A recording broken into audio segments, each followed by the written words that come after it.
Bismillahirrahmanirrahim. In today's lecture, we will talk about conversational analysis.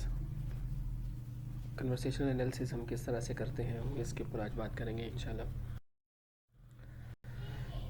First of all हम इसके historical foundation देखेंगे, कब से ये स्टार्ट हुआ था, इसकी प्रिंसिपल फाइंडिंग क्या है कन्वर्सेशनल एनालिसिस के। नंबर 3 पर हम टर्न टेकिंग की बात करेंगे, और जैसा कि मैं पहले हम बात कर चुके हैं कि टर्न टेकिंग क्या है। इसी तरह से एडजेंसी पेयर्स के ऊपर और सीक्वेंस और ऑर्गेनाइजेशन के ऊपर बात करेंगे, लेकिन सीक्वेंस ऑफ ऑर्गेनाइजेशन जो है इसके ऊपर हम डिटेल में एक अलग टॉपिक रखेंगे, एक अलग लेक्चर भी देंगे इसके ऊपर। आफ्टर दैट हम देखेंगे कि रिपेयर क्या होता है, हम किस तरह अपनी टॉक को रिपेयर में लेते हैं, या टर्न टू डिज़ाइन किस तरह से करते हैं। फिर कन्वर्सेशनल एनालिसिस अप्लाई लिंग्विस्टिक्स में किस तरह से होता है और उसकी एप्लीकेशंस किस तरह से होती हैं, और एट द एंड पे हम देखेंगे कि CDA क्या है, सॉरी डिस्कोर्स एनालिसिस क्या है और कन्वर्सेशनल एनालिसिस क्या है, इन दोनों में डिफरेंस क्या पाया जाता है। तो first one conversational analysis, actually it's exchange of thought. ये हम कन्वर्सेशंस होती क्या है बेसिकली, कन्वर्सेशंस हम एक्सचेंज, अपना आइडिया जो एक्सचेंज करते हैं एक या दो लोगों के दरमियान। आप कह लें कि जब हम अपनी कन्वर्सेशंस को एक्सचेंज कर रहे होते हैं तो वो बेसिकली कन्वर्सेशंस होती हैं। आइडिया जो हम बात करते हैं, किसी आइडिया को, अपने आइडिया को एक्सचेंज करते हैं, या हम अपनी फीलिंग्स को, इमोशंस को, या अपनी सेइंग्स को जब हम शेयर करते हैं दूसरे लोगों के साथ, तो तब हम वहाँ पर कन्वर्सेशंस कर रहे होते हैं। कन्वर्सेशन तब होती है जब आप कह लें कि हम मुख्तलिफ़ लोगों के दरमियान खड़े हो सकते हैं, या एक दूसरे से बात कर सकते हैं, इंट्रोडक्शन के तौर पर कर सकते हैं, या किसी ख़ास आस्पेक्ट पर बात करने के लिए हम कर सकते हैं। कि डिफरेंट पहलू हो सकते हैं कन्वर्सेशंस के, और कन्वर्सेशन इस तरह से स्टार्ट की जा सकती है। एक सादा टॉपिक से हो सकती है, एक सिंपल नरेशन से हो सकती है, क्वेश्चंस हो सकती हैं, आर्गूमेंटेशन या डिबेट हो सकती है। डिफरेंट पहलू हैं इसके, और उन पहलुओं के साथ हम इसे वेरी कर सकते हैं कन्वर्सेशंस को। तो देखते हैं कि हिस्टोरिकल पर्सपेक्टिव्स हमें क्या कहता है, कि कहाँ से ये हिस्टोरिकली हमें इफेक्ट्स मिलते हैं इसके ऊपर में।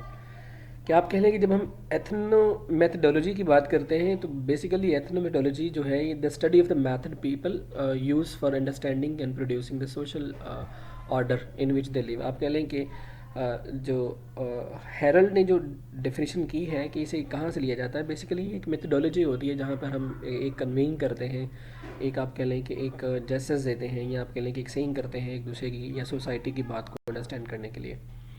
इवन कि गवर्नमेंट भी इसके बारे में आइडिया देता है कि social interaction as an autonomous entity worthy of investigations, कि हम इसे भी ले सकते हैं कि अगर हम एरविंग की बात करते हैं, एरविंग गॉफमैन की बात करते हैं, तो वो भी कहता है ये कि इंटरेक्शंस होती हैं किसी चीज़ को इन्वेस्ट करने के लिए।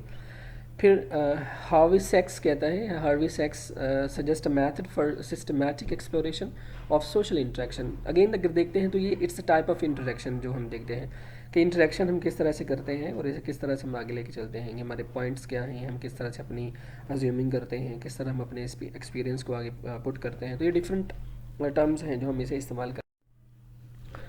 अब कन्वर्सेशनल एनालिसिस होता क्या है, कहते हैं there is order at the points. ये आप कह लें कि हार्वी सेक्स ये एक अमेरिकन सोशलिस्ट है, सोशियोलॉजिस्ट है। ये कहता है जी, conversational analysis is the study of record naturally occurring conversation और टॉक इन इंटरेक्शंस। जो हम बात करते हैं आपस में, या जो हमारी कन्वर्सेशन आगे बढ़ रही होती हैं, उन बातों को सामने रखते हुए, या उसकी इंटरेक्शन को हम किस तरह से एनालाइज करेंगे, बेसिकली वो कन्वर्सेशन का एनालिसिस होता है। फॉर सेक्स, सेक्स कहता है जी टू इम्पोर्टेंट फंक्शंस होते हैं कम्युनिकेशन एनालिसिस के। एक पहला होता है जी that it kept its grip, के उसके ऊपर उसकी कमांड होती है on the primary data of the social world, कि सोसाइटी का जो उसके पास डेटा होता है उसके ऊपर उसे कमांड होती है, ग्रिप होती है, ताकि वो अच्छी तरह से कन्वे कर सके।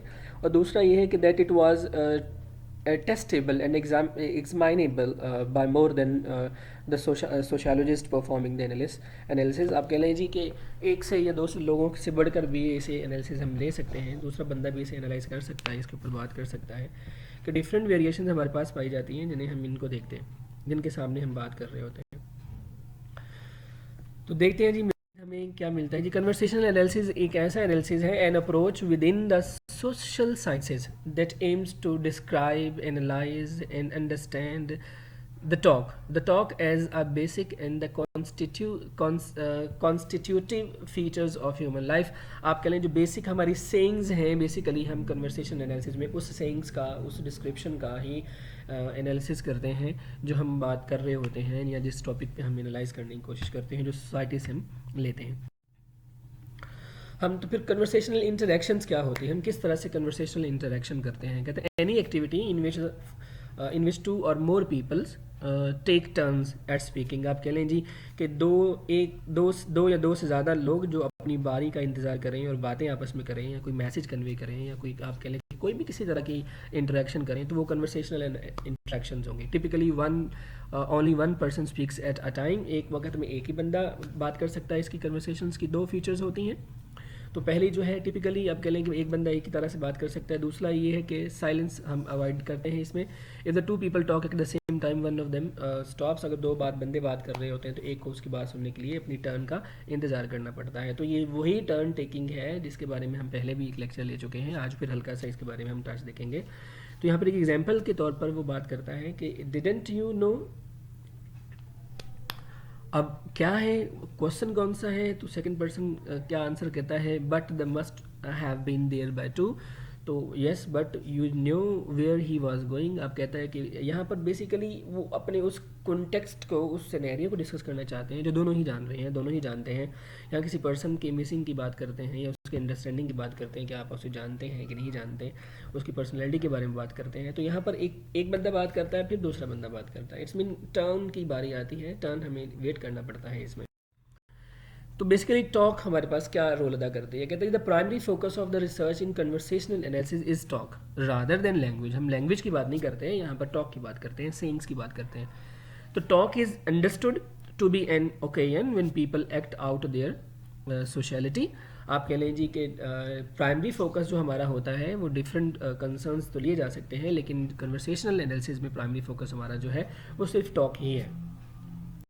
वो जो टॉक है वो आप कह लें कि जो टॉक हमारी सेइंग्स होती हैं, बेसिकली वही टॉक की बात कर रहे हैं, उनके बारे में हम डिस्कस करना चाहिए। तो टॉक किस तरह से लेते हैं, किस तरह वर्क करती है। What makes talk a worthy focus of study for social scientist from such a diversity of a background. और talk is first what appears to be the primordial side of sociality. आप कह लेंगे this is an important notion with its implication that it is talk above all else that allows us to transcend isolation and to share our lives with others. ये talk ही होती है जो हमें अपनी तन्हाई को दूर करने में, या हमें अपनी फीलिंग्स को दूसरों के साथ शेयर करने में, या हमें अपने मैसेज को औरों के साथ कन्वे करने में हेल्प करती है।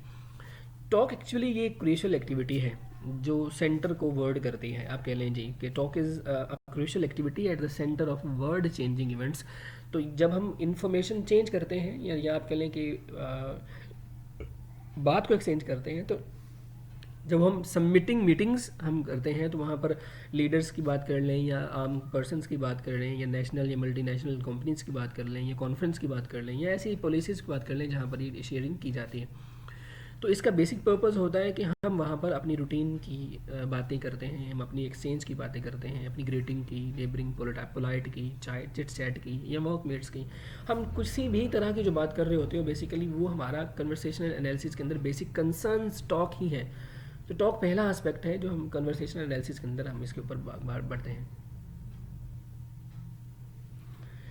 तो हम देखते हैं जैसे क्या कहता है जी, प्रिंसिपल फाइंडिंग क्या है इस कन्वर्सेशनल एनालिसिस के। दो मेजर प्रिंसिपल्स हैं। फर्स्ट इसकी टर्न टेकिंग होती है। अब पहले ये देख लेते हैं कि टर्न टेकिंग क्या है। ऐसा जैसा कि हमने पहले भी इसके बारे में कुछ हल्का सा डिस्कस किया है। अगर turn is the speech of one person continued until another takes the floor, कि ये टर्न टेकिंग है क्या। बेसिकली कि ये टर्न वो हिस्सा है स्पीच का जब एक बंदा पास बात करता है तो दूसरा वेट करता है अपनी बारी की, अपनी टर्न की। जब वो ख़त्म करता है तो फर्स्ट मैन अगेन बात करता है इसके बारे में। Turn taking is a term for the manner in which conversation normally take place one after the other. Turn taking, we will take a turn, it is my turn, now I have to wait, it is your turn. इसमें हम दो बंदे खड़े हैं आपस में, एक बारी मेरी है बात करने की, फिर हम वेट करते हैं, फिर दूसरी की है। जैसे हम क्वेश्चन आंसर्स का सेशन करते हैं, या आपके लिए टीचर स्टूडेंट्स के साथ इंटरेक्शन करता है, तो टर्न बाय टर्न होता है। कभी टीचर बात करता है, कभी स्टूडेंट बात करता है। इस तरह जब दो पर्सन खड़े होते हैं, कभी फर्स्ट वन करता है, कभी सेकेंड वन करता है, तो ये टर्न टेकिंग के कॉन्सेप्ट को हम आगे बढ़ाते हैं। Turn taking basically involves many kinds of behaviour in addition to speech. जैसे कि आप कह लें कि एक मूवमेंट है हमारे पास, एक हेड मूवमेंट होती है, एक आई कांटेक्ट होता है, एक हेड मूवमेंट होती है, तो ये भी टर्न टेकिंग की बात आ रही है, which are initiated by precise timing and reacted to with great accuracy by other participants. अब कहने का मकसद क्या है कि टर्न टेकिंग बेसिकली हमारी स्पीच की टेकिंग होती है, और हम अपनी अपनी टर्न का वेट भी करते हैं और उसी लिहाज से हम आगे भी बढ़ते हैं। अब डिफरेंट रूल्स क्या हैं टर्न टेकिंग के, आप कह लेंगे जी कि सेक्स इसके बारे में कहता है कि number of rules that operate on turn units using the symbol of, आप कह लेंगे G N S for the next speaker. आप कह लें जी कि नेक्स्ट एन एस इस्तेमाल करता है वो नेक्स्ट स्पीकर की एब्रीवेशन के तौर पर, और and T R P for transition relevant place के तौर पर। अब टी आर पी क्या होता है और एन एस क्या होता है, ये एब्रीवेटेड वर्ड है। N S stand for next speaker है और T R P stand for है ट्रांजिशन रेलिवेंट प्लेस के तौर पर। डिफाइन करता है कि ये defined as the recognisable end of a turn constructional unit. आप कह लें कि ये वो हिस्सा होता है जो हमें ये फाइनल टच देता है कि बात ख़त्म हो गई है, अब हम नेक्स्ट बंदा बात करेगा, नेक्स्ट बंदा क्वेश्चन करेगा। ये वो जेस्चर्स होता है, ये वो साइन होता है, ये वो आप कह लें कि एंडिंग पॉइंट होता है टीआरपी किसी भी कन्वर्सेशन का, जो हमें हिंट दे देता है कि अब कन्वर्सेशन क्लोज है, अब नेक्स्ट बंदा अपनी बात को बारी को आगे। जो द नेक्स्ट स्पीकर्स कह लें जी वो सेल्फ सिलेक्टेड होता है। जब एक बंदा बात करता है तो दूसरा बंदा अंडरस्टैंड कर लेता है कि अब मुझे बात करनी है। जब उसकी आइज़ कॉन्टेक्ट से, उसके हेड से, उसके जेस्चर से, उसके स्टॉपिंग ऑफ और टॉक से, उसकी वॉइस से हम ये महसूस करते हैं कि हम किस तरह से आगे बात करते हैं। तो करंट स्पीकर जो होता है आप कह लें कि जी वो एज्यूम कर लेता है और वो कंटिन्यू भी कर सकता है अगली बात को, लेकिन वो अगले जो उसका नेक्स्ट स्पीकर होता है उसे अपनी टर्न का टाइम भी दे सकता है। तो ये यहाँ पर डिफरेंट एग्जांपल्स हैं कि सेल्फ सेलेक्ट्स क्या होता है, आप कह लें कि फर्स्ट क्या है, सेकंड क्या है, आर क्या है, एम क्या है, इन चीज़ों को आप अच्छी तरह से ग्रैस्प कर सकते हैं।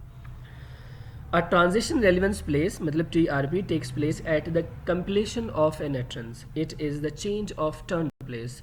ये यहाँ पर वैंग 2011 के अंदर इसने डिफाइन किया था ऐसे कि ट्रांजिशन रेलिवेंस प्लेस जो होती है ये एक्चुअली अटरेंस की कंप्लीशन को, ये वो हिस्सा है जो हमें अपनी अटरेंस को, अपनी सेइंग्स को, अपनी टॉक को कंप्लीट करने की तरफ इशारा करता है। If a speaker is selected by the current speaker, then that speaker must take the turn at the next transition relevance place. तो दो पर्सन्स बात कर रहे हैं, तो एक बंदा जब अपनी बात को कंप्लीट करता है तो सेकंड पर्सन जो है उस बात को आगे बढ़ाने के लिए वो अंदाज़ा लगा लेता है कि अब इसने बात को स्टॉप किया है तो मुझे यहाँ पर इसे आगे बात को कंटिन्यू करना है। इसी तरह यहाँ पर ए और बी एग्जाम्पल्स हैं, फिर इसी तरह हम डिफरेंट एग्जाम्पल्स ले सकते हैं, टीचर्स की, स्टूडेंट की, या टू आप कह लें डायलॉग्स बना सकते हैं। हम हमेशा जब बात करते हैं ग्रुप की शक्ल में, इवन कि जब दो लोग भी खड़े होते हैं तो तब भी हमारी टर्न की जो कॉन्सेप्ट है वहाँ पर प्रिवेल करता है। तो TRP आप कह लें जी कि मज़ीद इसके ऊपर बात करता है कि ये एग्जैक्ट एज्यूमेबल आप कह लें कि करंट स्पीकर जो होता है वो अपनी बात को जारी भी रख सकता है, लेकिन जो नेक्स्ट स्पीकर होता है वो उसकी डायरेक्शन का वेट करता है, उसकी डायरेक्शन के ऊपर ही अपनी टर्न को आगे बढ़ाता है।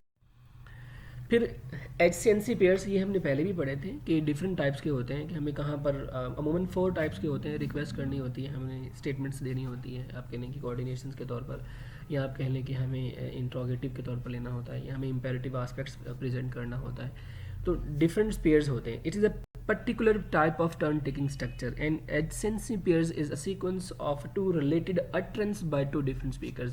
दो मुख्तलिफ बातें दो मुख्तलिफ स्पीकरों की तरफ से आए, लेकिन वो अंडरस्टैंड करते हैं मुझे कहाँ पर कन्वर्सेशन को निगोशिएट करना है, कहाँ पे अपने टॉपिक को चेंज करना है, कहाँ पे मैंने ओपनिंग करनी है, कहाँ पे मुझे क्लोजिंग करनी है। तो ये सारी चीज़ें ये एडजेसेंसी पेयर्स के अंदर ही डिसाइड की जाती हैं।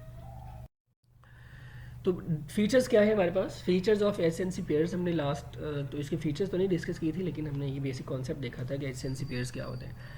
दे आर टू अटरेंस होती हैं। द अटरेंस आर ऑर्डर्ड, इनका ऑर्डर तरतीब होता है। The first must belong to the class of first pair part, the second at the class of second pair part. पहला जो पर्सन है वो पहली क्लास से, सेकंड पर्सन जो सेकंड क्लास है, इट्स मीन कि पहला पर्सन की बारी पहली आती है, सेकंड की बारी सेकंड में आती है।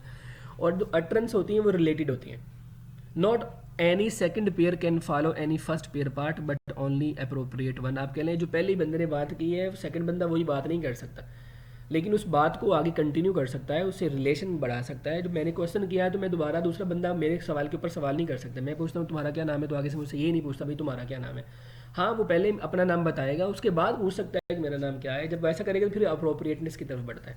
लेकिन डायरेक्ट मैंने क्वेश्चन किया तो सेकंड पर्सन क्वेश्चन नहीं करेगा। अगर मैंने कोई क्वेश्चन का आंसर दिया तो वो भी वही आंसर रिप्लाई नहीं करेगा। वहाँ पर अप्रोप्रिएटनेस तो दे सकता है, लेकिन एज इट इज़ आंसर्स को साथ में रिलेट नहीं कर सकता।